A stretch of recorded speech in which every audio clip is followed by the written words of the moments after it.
And German Chancellor Angela Merkel says the world's leading industrial powers will stand together on further sanctions against Russia if more are needed, as Ukraine looms over a visit by Japanese Prime Minister Shinzo Abe.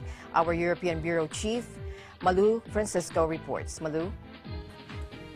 German Chancellor Angela Merkel and Japanese Prime Minister Shinzo Abe said the leading industrial powers, known as the G7, would stand united on further sanctions against Russia if needed. The two leaders made the joint statement after talks in Berlin. Merkel said, if that all brings nothing, then we must not shy away from the fact that further sanctions are necessary.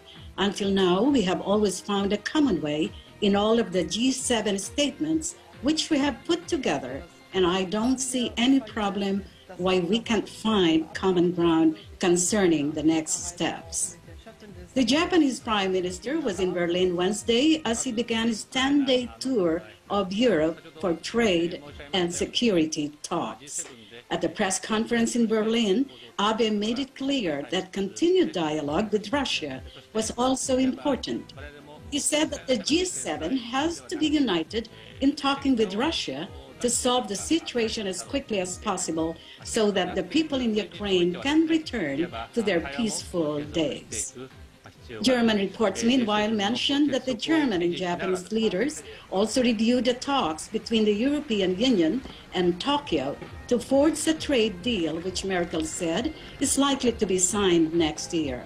A trade agreement with the world's third biggest economy would have considerable meaning for an export-based nation like Germany, she said. Merkel plans to visit Japan next year.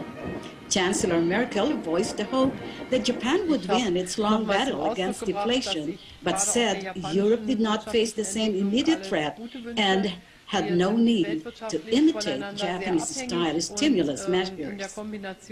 Merkel was quoted, "I wish the Japanese economy in its developments all the best.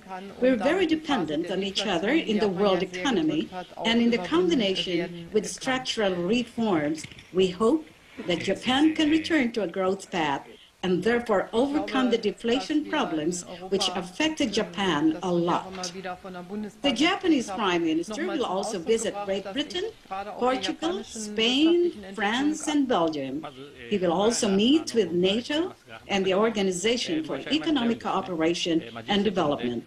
On May 7, the Japanese Prime Minister will visit the European Union in Brussels, Belgium. In the Netherlands, I am Malu Francisco for the Eagle News Service. Thank you very much, Malu Francisco, our European Bureau Chief Correspondent. Thank you very much. Thank you for your time.